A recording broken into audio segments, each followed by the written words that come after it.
आप पहली बार माँ बनने वाली हैं और बड़ी कंफ्यूज हैं कि प्रेगनेंसी में क्या करना चाहिए, क्या नहीं करना चाहिए, या आप प्रेग्नेंट हैं और घर में कोई बड़ा नहीं है ये बताने के लिए कि क्या वो चीज़ें हैं जिसका आपको ध्यान रखना चाहिए। तो आज इस वीडियो में हम बात करने वाले हैं कि पहली तिमाही फर्स्ट ट्राइमेस्टर में प्रेगनेंसी के आपको क्या करना चाहिए, क्या नहीं करना चाहिए, जिससे आपकी कंफ्यूजन ड्यूरिंग प्रेगनेंसी या ये डर कि मुझे कोई गाइड करने वाला नहीं है तो मेरी प्रेगनेंसी कैसे जाएगी, ये दूर हो जाएगा।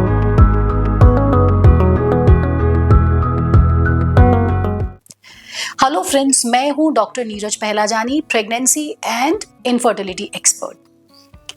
आजकल के टाइम पे जब फैमिलीज छोटी हो गई हैं या काम के चलते हुए लोग बाहर निकल गए हैं, लेट एज में प्रेगनेंसीज हो रही हैं, तो एक ये फियर खासकर उन लोगों में जो फर्स्ट टाइम प्रेग्नेंट हो रहे हैं ये रहता है कि कहीं हम कुछ गलत ना कर दें जिससे प्रेगनेंसी को नुकसान हो जाए। और अगर आप शहर से दूर, अपने परिवार से दूर अकेले रहते हैं तो ये डर और ज्यादा बच जाता है। तो इस वीडियो में हम हेल्प करेंगे उन कपल्स की जो इस तरीके की प्रॉब्लम्स को फेस कर रहे हैं। ध्यान से एंड तक इस वीडियो को देखिएगा ताकि आपको कोई भी कंफ्यूजन नहीं रहे। इसके बाद भी अगर कंफ्यूजन रहती है तो आप हमें कंसल्ट कर सकते हैं। पहली, कुछ बदलाव शरीर में प्रेगनेंसी के 3 महीनों में होने बहुत कॉमन है, साधारण है, उनको लेकर के आपको घबराना नहीं है।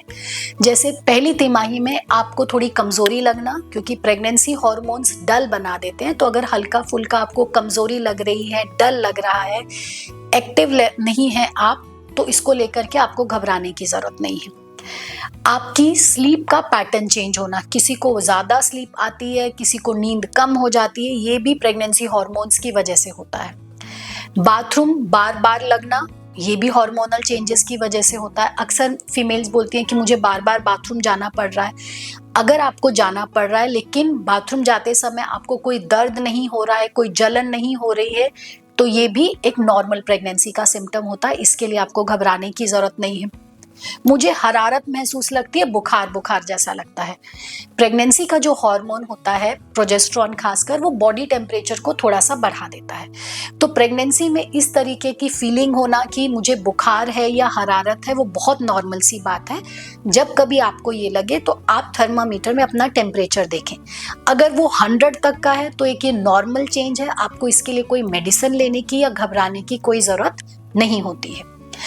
आपके टेस्ट बड्स चेंज हो जाते हैं। आपको हो सकता है कि भूख ज्यादा लगे, लेकिन पहली तिमाही में अक्सर लोगों को भूख कम लगती है। वो हार्मोनल चेंजेस की वजह से भी हो सकता है, या जी मितलाता है बहुत ज्यादा, उस वजह से भी कुछ खाने की इच्छा नहीं होती है।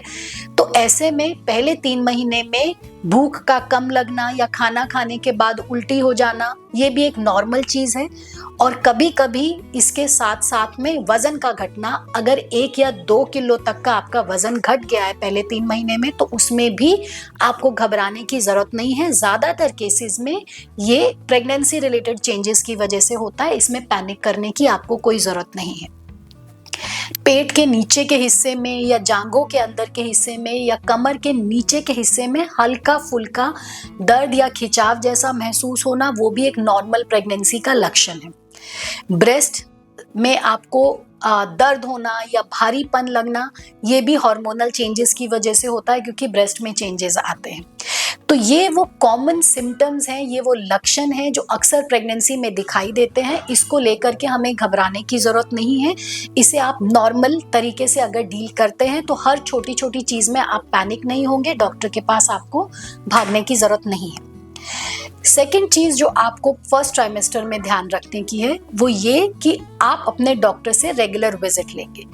कई बार क्या होता है कि हम छोटी चीजों को बहुत बड़ा बना देते हैं, ये सोच करके कि हमें कुछ ना कुछ प्रॉब्लम हो रही है, या कई बार हम दूसरी तरफ भी हो जाते हैं कि हम चीजों को नजरअंदाज कर देते हैं ये सोच करके कि ये तो नॉर्मल है।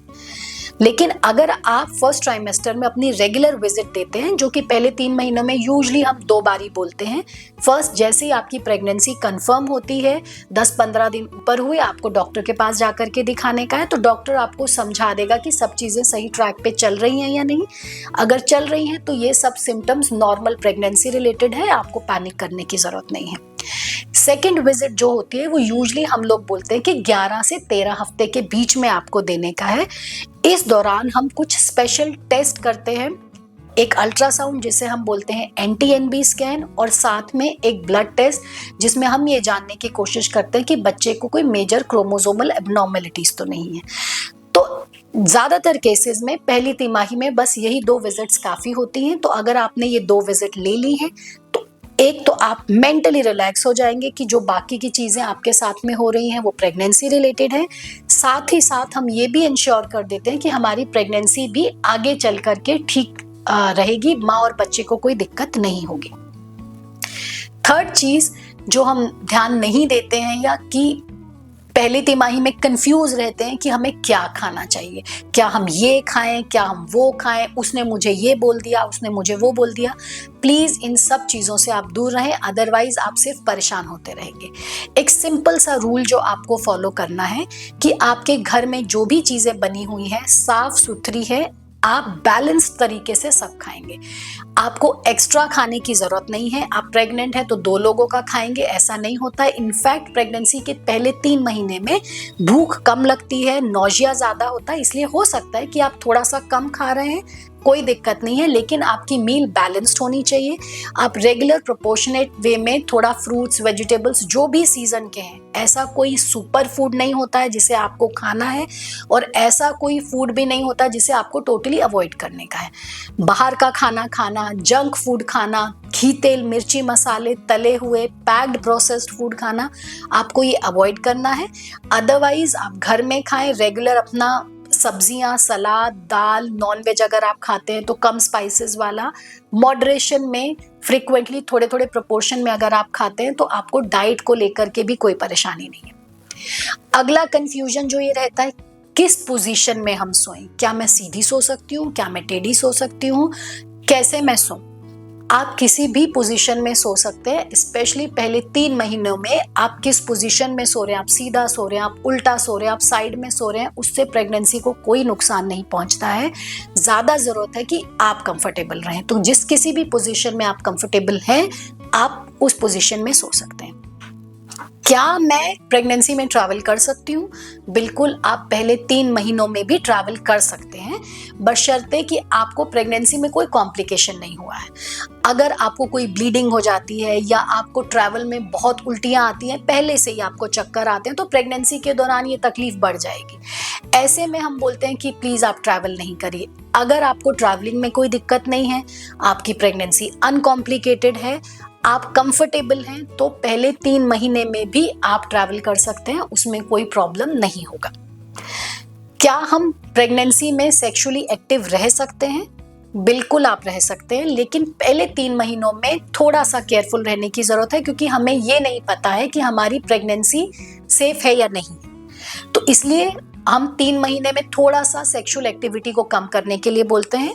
लेकिन अगर आपने अल्ट्रासाउंड करा लिया है, उसमें कोई प्रॉब्लम नहीं है, सेक्सुअली एक्टिव होने में आपको कोई परेशानी नहीं होती है, तो ये चीज़ भी आप प्रेगनेंसी में फर्स्ट 3 मंथ्स में कर सकते हैं। क्या मैं सीढ़ियाँ चढ़ सकती हूँ? क्या मैं ऑफिस जा सकती हूँ? ये सब एक नॉर्मल चीज़ें हैं। प्रेगनेंसी के दौरान सीढ़ियाँ चढ़ने में, ऑफिस जाने में, चाहे वो हम फर्स्ट 3 मंथ की बात करें या सेकंड मंथ्स की बात करें, कोई दिक्कत नहीं होती है। बस जो ज़रूरी बातें हैं वो ये है कि आपकी प्रेगनेंसी में कोई कॉम्प्लिकेशन तो नहीं चल रही है, प्लस आप ये सब एक्टिविटीज़ को करने में किसी भी तरीके की परेशानी तो नहीं झेल रहे हैं। थर्ड, अगर आप कुछ भी एक्सरसाइज कर रहे हैं, ट्रैवल कर रहे हैं, ऑफिस जा रहे हैं, सीढ़ियाँ चढ़ रहे हैं, आपको हर चीज़ ध्यान से करनी है कि आप गिरे नहीं, झटका नहीं खाए। ये वो छोटी छोटी बातें हैं जिसका अगर आप ध्यान रखते हैं तो ट्रस्ट मी, चाहे आप अकेले रह रहे हैं या आपको बहुत सारे लोग हैं सलाह देने के लिए और आप कंफ्यूज हो रहे हैं कि किसकी माने किसकी नहीं माने, तो ये वीडियो आपकी वो सारी कंफ्यूजन्स दूर कर देगा। अगर आपको मेरे वीडियोस अच्छे लगते हैं, मेरी इंफॉर्मेशन वैल्यूएबल लगती है, तो प्लीज हमें कमेंट करें, लाइक करें और चैनल को सब्सक्राइब करना ना भूलें। अपने दोस्तों के साथ भी ये चैनल को जरूर शेयर करें ताकि ज्यादातर लोगों के पास ये एक्यूरेट इंफॉर्मेशन पहुंच सके।